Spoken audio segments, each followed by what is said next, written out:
जया म्हणती नीच वर्ण स्त्री शूद्रादी हीन जन सर्वाभूती देव बसे नीचा ठाई काय नसे नीच कोठोनी जन्मला पंचभूता वेगळा केला. ही भूमिका जी स्त्रियांच्या संबंधाने शूद्रांच्या संबंधाने एकनाथ महाराजांनी प्रगट स्वरूपामध्ये आपल्या समोर आणली. इतरत्र आपल्याला संत वाङ्मयात कुठेही ती पाहायला सापडणार नाही. ही वैचारिक भूमिका जी आजच्या काळामध्ये आपण लागू करू शकतो ती भूमिका 400 वर्षांपूर्वी एकनाथ महाराजांनी मांडली. लक्षात घ्या. जया म्हणती नीच वर्ण, ज्याला नीच म्हणतात. मग त्या नीचामध्ये गणना कोणाकोणाची होती ऐका. त्या काळामध्ये स्त्री शूद्रादी हीन जन, स्त्रियांची पण याच रांगेमध्ये त्यांना बसायला सांगितलंय. शूद्रांना त्याच रांगेत आणि हीन जनांना सुद्धा त्याच रांगेत. आता शूद्र आणि क्षुद्र याच्यामध्ये सुद्धा लोक घोळ करतात बरं का. लक्षात घ्या. आपल्याकडे शब्द छल हा फार मोठा पाहायला मिळतो. आपण काय करतो, आपण बोलता बोलता काय म्हणतो की मला राग आला. बरोबर आहे. आपल्याला जर का संताप आला तर आपण काय म्हणतो, मला राग आला. पण हा राग हा शब्द पारिभाषिक त्याचा अर्थ जर बघितला तर अनुराग म्हणजे प्रेम असा होतो. म्हणजे व्यवहारामध्ये आपण एक शब्द वापरतो त्याचा बरोबर उलटा अर्थ त्याचा अध्यात्मामध्ये असतो बरं का. दुसरं उदाहरण देतो. आपण काय म्हणतो, माझ्या अपरोक्षतेने काम करून टाकलं. हे तर अगदी सगळेजण वापरतात. माझ्या अपरोक्ष काम करून टाकलं. अहो, अपरोक्ष म्हणजे समोर आणि परोक्ष म्हणजे मी नसताना असा त्याचा अर्थ होतो. प्रत्यक्ष म्हणजे अपरोक्ष आणि अप्रत्यक्ष म्हणजे परोक्ष. मात्र आपण काय करतो, त्याचा उलटा अर्थ काढतो. तसं प्रेम राग असं ज्यावेळी आपण म्हणतो त्यावेळी हा राग क्रोध या अर्थाने येतो. त्यामुळे संतांचे जे शब्द आहेत ते आपण जसेच्या तसे घेतले पाहिजेत. म्हणून इथे नाथ महाराजांनी स्त्रियांची बाजू घेत असताना क्षुद्र आणि शूद्र आपण काय करतो, ब्राह्मण क्षत्रिय वैश्य आणि शूद्र शहामृगाचं श लक्षात घ्या. गडबड काय करतायत लोक, जो शूद्र आहे तो क्षुद्र आहे असं म्हणून त्यांना काय केलं, तुच्छ मानण्यात आलं. पण काय आहे, चातुर्वर्ण्य व्यवस्थेच्या बाबतीमध्ये हल्ली समाजामध्ये थोडासा भ्रम निर्माण झालेला आहे. म्हणजे कोणीही कीर्तनकार प्रवचनकार याच्यावरती बोलायला तयार नाही. काही संस्थांच्या मनामध्ये हा विचार पण आहे की चातुर्वर्ण्य व्यवस्था आम्हाला मान्य नाही. पण जर आपण भगवंताच्या विचारांचे पाईक आहोत तर आम्हाला चातुर्वर्ण्य व्यवस्था समजून घेतली पाहिजे. ती काय आहे हे समजलं पाहिजे. कारण भगवंतानं जर गीतेमध्ये स्वतः सांगितलंय, चातुर्वर्ण्यम मया सृष्टम गुणकर्म विभागशः, मी तयार केलेली ही व्यवस्था आहे. तर आपण देवाचा विचार नाकारू शकत नाही जर आपण त्याचे अनुयायी आहोत तर.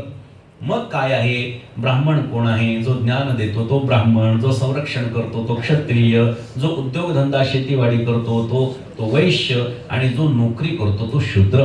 ही भगवंत गुणकर्म विभागशः. इथे आपण चुकलो आणि म्हणून ही अवनती आपल्याला सनातन वैदिक हिंदू धर्मियाची झालेली पाहायला मिळाली. मग आता इथे शूद्र म्हणजे चतुर्थ वर्ण आहे.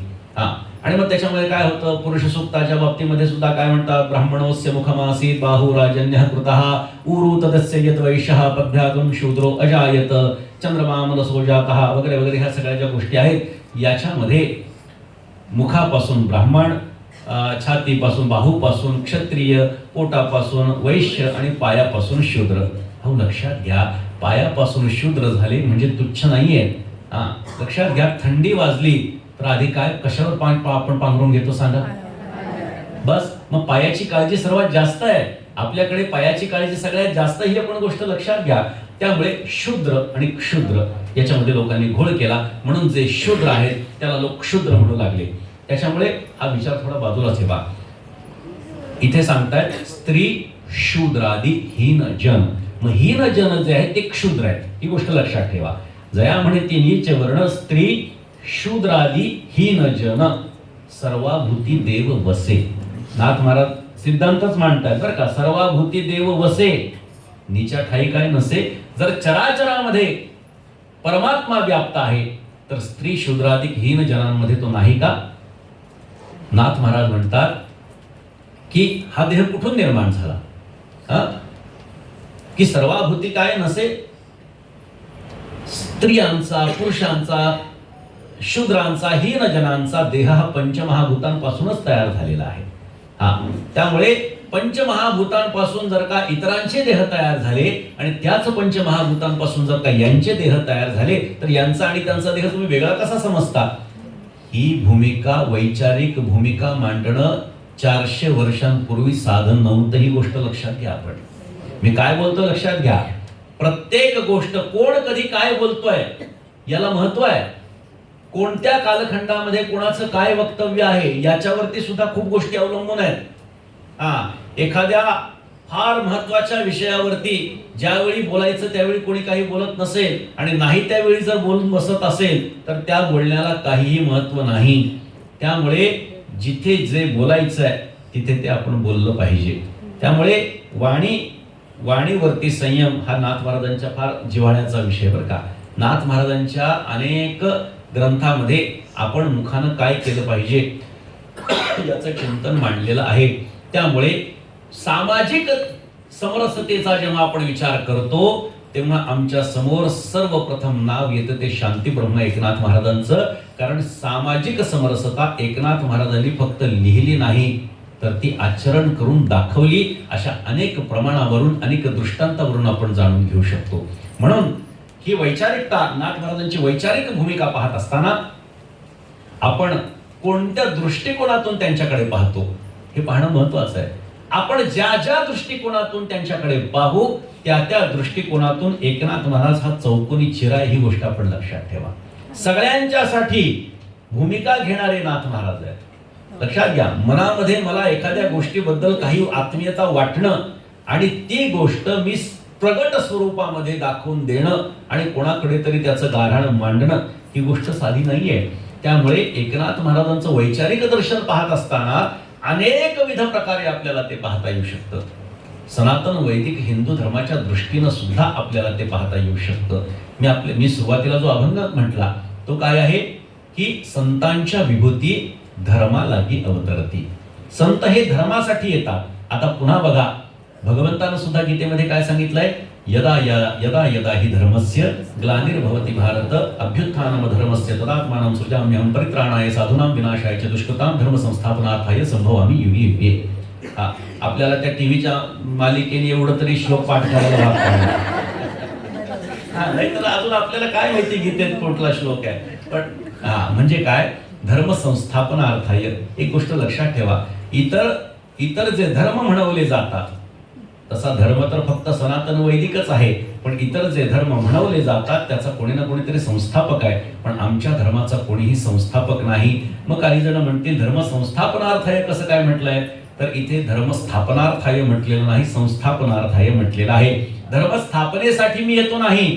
जो सनातन परंपरा जी चालत आलेली आहे ती जिथे जिथे दूषित होत असेल तिथे तिथे मूळ पदावर आणण्यासाठी मला यावं लागतं. हा त्या वचनाचा अर्थ घ्यावा लागतो. आता हा अर्थ किंवा भगवंताचं हे वचन आणि एकनाथ महाराजांचा आणखी एक अभंग जो त्यांना एकनाथ महाराजांनी समाधी घेण्याच्या आधी विचारला. सामान्य लोकांनी विचारलं, महाराज तुमच्यासारख्या महात्म्यांचं येणं कशासाठी होतं?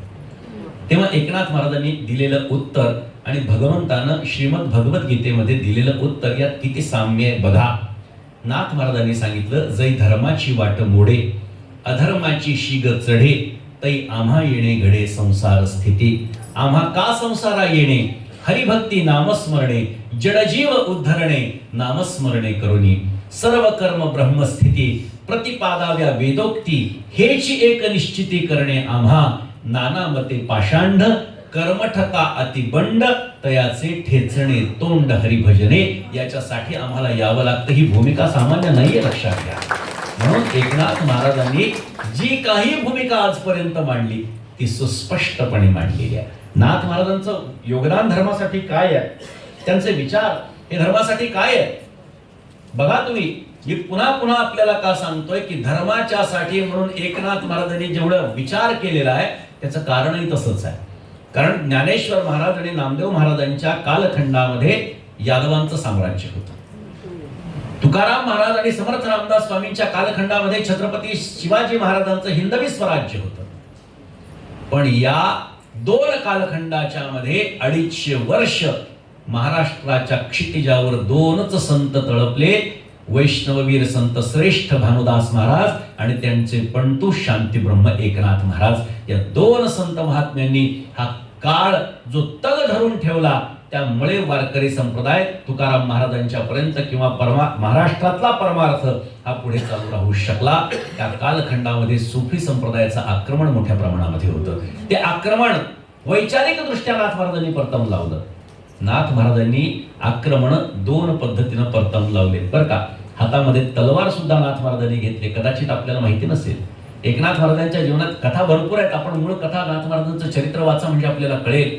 एकनाथ महाराज हे असं व्यक्तिमत्व होतं, त्याला शांती ब्रह्म एकनाथ महाराज आपण जरी म्हणत असलो तरी मी नेहमी सांगतो की ते शांती ब्रह्म जसे होते तसे ते क्रांती ब्रह्म सुद्धा होते. लक्षात घ्या, क्रांती ब्रह्मता सुद्धा त्यांच्याकडे होती. बर, ही शांती काय नाथ महाराजांची काय शेळीची शांती होती का? वाघाची शांती आहे. शेळी पण शांत राहते आणि वाघही शांत राहतो, पण नाथ महाराजांचं शांत राहणं हे वाघाच्या शांत राहण्यासारखं आहे. योग्य वेळी जे काही करायचं ते करून मोकळं व्हायचं आणि स्वतःचा दरारा कायम ठेवायचा, अशा पद्धतीचं नाथ महाराजांचं वागणं आहे. त्यामुळे एकनाथ महाराजांनी धर्माच्यासाठी काही केलं तर काय केलं तर हातामध्ये शस्त्र घेऊन घोड्यावर बसून लढाई सुद्धा एकनाथ महाराजांनी केली आहे आणि ती लढाई जिंकलेली सुद्धा आहे. म्हणजे शस्त्रानं लढाई करून हिंदू धर्माचं रक्षण हे नाथ महाराजांनी केलं आणि शास्त्राच्या माध्यमातूनही नाथ महाराजांनी हिंदू धर्माचं रक्षण केलं. अशा अनेक कथांवरून आपल्याला पाहता येणं शक्य आहे. म्हणजे सुफी संप्रदाय जो मोठ्या प्रमाणामध्ये नाथ महाराजांच्या कालखंडामध्ये फोफावला होता, त्या सुफी संप्रदायाच्या नादी तत्कालीन हिंदू समाज मोठ्या प्रमाणात लागला होता. आजही तुम्ही बघा, कुठेही थडगे वगैरे असतील तर सामान्य माणूस काय करतो, तिथं जरी नाही गेला तर असं पटकन हात जोडून पुढे निघून जातो. ही मनाची चलबिचल आहे. संत वाङ्मय वाचा म्हणजे असं काही वाटणार नाही आपल्याला. कुठे हात जोडायचं काही काम नाहीये. जो आमचा परमात्मा आहे, ज्याच्यावरती आमचा विश्वास आहे, ज्याच्यावर आमची श्रद्धा आहे, फक्त त्याच्यासमोर नतमस्तक व्हायचं. आपुला तो एक देव करुणी घ्यावा, तेने विना जीवा सुख नव्हे. येरती माईक दुःखाची जनिती नाही आदी अंत्यवसानी. एकाच देवाची उपासना करायची. तच्चिंतनम तत्कथनम अन्योन्यम तत्प्रबोधनम, त्याच्याशिवाय दुसरं काही करायचं नाही. म्हणजे एकनाथ महाराजांनी हातात तलवारही घेतली आणि त्या काळामध्ये जो सुफी पंथ वाढलेला होता त्याचं तत्वज्ञान आणि त्या तत्वज्ञानाचा तो दिसणारा सालस बुरखा टराटर फाडण्याचं काम नाथ महाराजांच्या अभंगांनी केलंय बरं का. नाथ महाराजांनी सांगितलं, एक अभंग रचला. नाथ महाराजांचा अभंग जरा वेगळा वाटेल आपल्याला. कदाचित काही जण म्हणतील हा नाथ महाराजांचा असू शकत नाही, पण हा नाथ महाराजांचं हे सुद्धा मी आपल्याला ठामपणे सांगतो. नाथ महाराजांचा अभंग आहे, हजरत मौला सब दुनिया पालन वाला, सब घटमो साई बिराजे करत है बोलबाला. अपना साथी समझ के लेना सलील वो ही अल्लाह, मैं नवाजे मैं गरीब तेरा तेरे चरण कुरत वाला.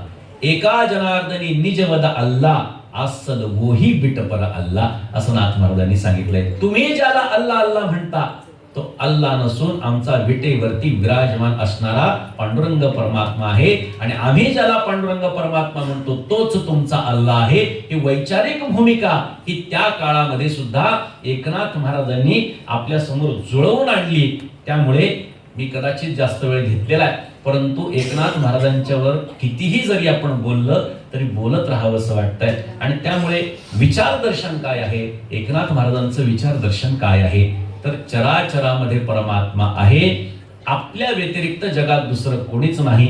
माझाच अंश चराचरात आहे, चराचर म्हणजेच माझा अंश आहे.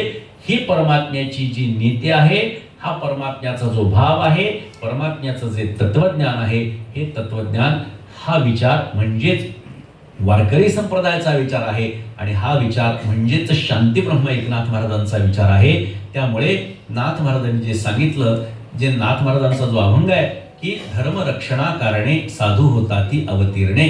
धर्माच्या रक्षणासाठी संत महात्मे अवतीर्ण होत असतात. संतांच्या विभूती धर्मालागी अवतरती, धर्म रक्षणा कारणे साधू होता ती अवतीर्णे. कार्य काय आहे, जगा लावावे सत्पथी, हेची साधूची परिकृती. जिथे चकारात्मक भाषा असते तिथे इतरांची व्याकरण दृष्ट्या व्यावृत्ती असते. हाच आहे म्हणजे या व्यतिरिक्त नाही, तद्भिन्न नाही. म्हणजे जगा लावावे सत्पथी, हेची साधूची पै कृती. संतांचं जीवन जगाला सन्मार्गाला लावणं हेच एकमात्र त्यांचं जीवन ध्येय असतं. एका जनार्दनी साधू हृदयी वसे ब्रह्मानंदो. हा ब्रह्मानंद त्यांच्या हृदयामध्ये असतो. आता ब्रह्मानंद हा एक शब्द सांगतो आणि माझ्या सेवेला पूर्णविराम देतो. ब्रह्मानंद म्हणजे काय? आपण शब्द ऐकला असेल, ब्रह्मानंदी टाळी लागली असा एक शब्द आपण नेहमी ऐकतो. आनंद हा शब्द जेव्हा सामान्य अर्थानं घेतला जातो संत वाङ्मयामध्ये, तेव्हा त्याचा अर्थ सुख असा घ्यायचा असतो, बरं का. सामान्य अर्थानं आनंद हा शब्द जेव्हा घेतला जातो तेव्हा त्याचा अर्थ सुख असा घ्यायचा असतो. आणि जेव्हा आनंद हा शब्द व्यापकतेने घेतलेला असतो तेव्हा आनंद या शब्दाचा अर्थ ब्रह्मानंद असा घ्यायचा असतो. सुखाच्या विरुद्धार्थी शब्द काय आहे? दुःख आहे. पण आनंदाच्या विरुद्धार्थी शब्द या जीवन जगात आपल्याला शोधून सापडणार नाही, कारण आनंद हा एकमात्र आहे. जसं सुख आणि दुःख आहे तसं आनंद आणि अआनंद असं काही नसतं, किंवा त्या व्यतिरिक्त काही विरुद्धार्थी शब्द त्याला नाहीये. आनंद हा शब्द काय आहे? मी नेहमी सांगतो की आनंद या शब्दाचा अपमान आपण जेवढा करतो तेवढा कोणीच करत नाही, बरं का. जरा क्षमा मागून बोलतो आपली सगळ्यांची. आनंद ह्या शब्दाचा अपमान आपण जेवढा करतो तेवढा कोणीच करत नाही. का? कारण आनंद ह्या शब्दाची व्याप्ती आपल्याला जेव्हा कळेल तेव्हा मी म्हटलेलं आपल्याला पटेल. आपण काय म्हणतो, आता काही बोलताना सुद्धा काय होतं की आपण आलात, आम्हाला खूप आनंद झाला, असं माणूस बोलून जातो. पण आनंद हा शब्द किती व्यापक आहे हे तुम्ही लक्षात घ्या. आनंद आहे काय? माणसाचा आनंद काय? तैत्तरीय उपनिषद आपल्याला सांगतं की माणसाचा आनंद काय. एखादा माणूस जर म्हणत असेल की मी आनंदी झालो किंवा मी आनंदी आहे, तर त्याच्याकडे काय असायला हवं तेव्हा तो हा शब्द बोलू शकतो. ते ऐका. युवास्यात साधू युवाध्यायकः असिष्ठो दृढिष्ठो बलिष्ठः तस्येयं पृथ्वी सर्व वित्तस्य पूर्णस्यात् स एको मनुष्यानंदः. तैत्तरीय उपनिषदाचं वचन आहे, बरं का. हा मंत्र आहे. काय सांगितलं? युवास्यात साधू युवाध्यायकः. एखादा युवक आहे, तो साधू वृत्तीचा आहे, अध्ययनरत आहे. युवास्यात साधू युवाध्यायकः असिष्ठो. तो आशा संपन्न आहे की जी क्रिया माझ्या माध्यमातून घडते ती मी करू शकतो. दृढिष्ठो, त्या साधनेवरती दृढ राहण्याची त्याची क्षमता आहे. बलिष्ठः, आणि ते साधन पूर्ण करण्याची ताकद बळ शक्ती त्याच्याकडे आहे. अशा युवकाच्या मालकीची जर धनधान्यानं युक्त असणारी पृथ्वी झाली, अशा युवकाला जर धनधान्यानं युक्त असणारी पृथ्वी त्याची मालकी प्राप्त झाली, तर त्याच्या मनामध्ये निर्माण होणारी जी भावना आहे त्या भावनेला एक माणसाचा आनंद म्हटलंय. लक्षात घ्या, हा माणसाचा आनंद आहे, बरं का. एवढं सगळं ज्याला प्राप्त होतं तोच म्हणू शकतो की मी आनंदी आहे. आता एक माणसाचा आनंद सांगितल्यानंतर श्रुती मातेनं आपल्याला पटीत सांगायला सुरुवात केली. श्रुती मातेनं सांगितलं, असे 100 माणसाचे आनंद एकत्रित केले की एक मनुष्य गंधर्वाचा आनंद होतो. असे 100 मनुष्य गंधर्वाचे आनंद एकत्रित केले की एक देव गंधर्वाचा आनंद होतो. असे 100 देव गंधर्वाचे आनंद एकत्रित केले की एक पितृगणाचा आनंद होतो.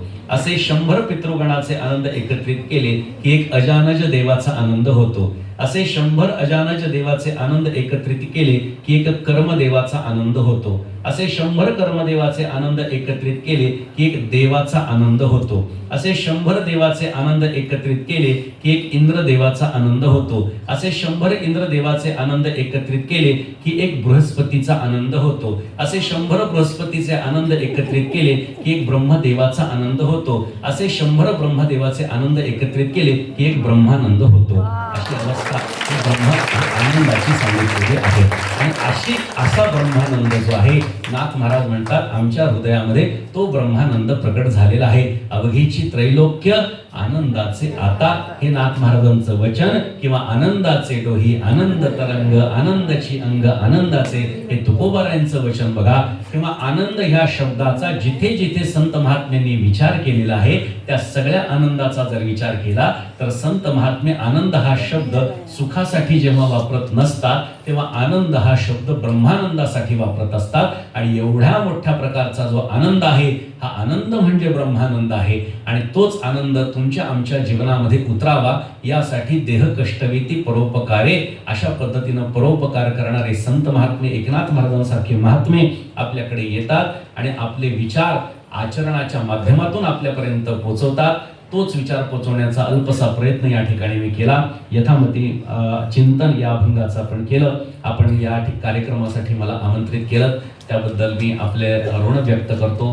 अंकुशजी दीक्षित या ठिकाणी आहेत, आमची सगळे बरीचशी मंडळी पण इथे उपस्थित आहेत. वेगवेगळ्या भागातून आपण आलेले आहात, वेगवेगळ्या वयोगटातली मंडळी या ठिकाणी आहे आणि आपण आम्हाला या ठिकाणी पाचारण केलं त्याबद्दल सर्वांना धन्यवाद देतो. आणि या निमित्ताने आपल्याला आवाहन करतो की आपण पैठणला जरूर या, एकनाथ महाराजांचं दर्शन घ्या आणि एक तो आनंद जर आपल्याला प्राप्त करायचा असेल, ती शांती जर आम्हाला प्राप्त करायची असेल तर नाथ महाराजांच्या पैठणमध्ये या, एकनाथ महाराजांच्या समाधीचं दर्शन घ्या. आमच्या जीवनामध्ये जी काही अशांती, जे काही दुःख, जे दारिद्र्य आहे, त्या दारिद्र्य दुःख या संबंधाने एकनाथ महाराजांना प्रार्थना करा की तुमच्यासारखं शांत वृत्तीनं वागणं आम्हाला जमणार नाही, परंतु तुमच्या त्या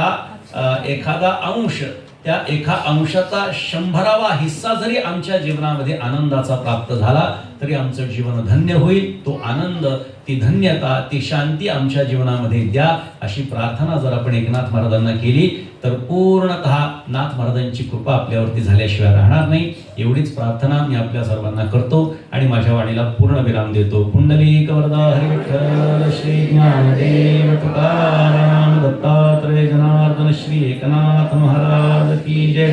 विठ्ठल विठ्ठल विठ्ठल विठ्ठल विठ्ठल विठ्ठल. पुंडलिक वरदा हरी विठ्ठल श्री ज्ञानदेव तुकाराम शांती ब्रह्म एकनाथ महाराज की जय. वैष्णव वीर भानुदास महाराज की जय.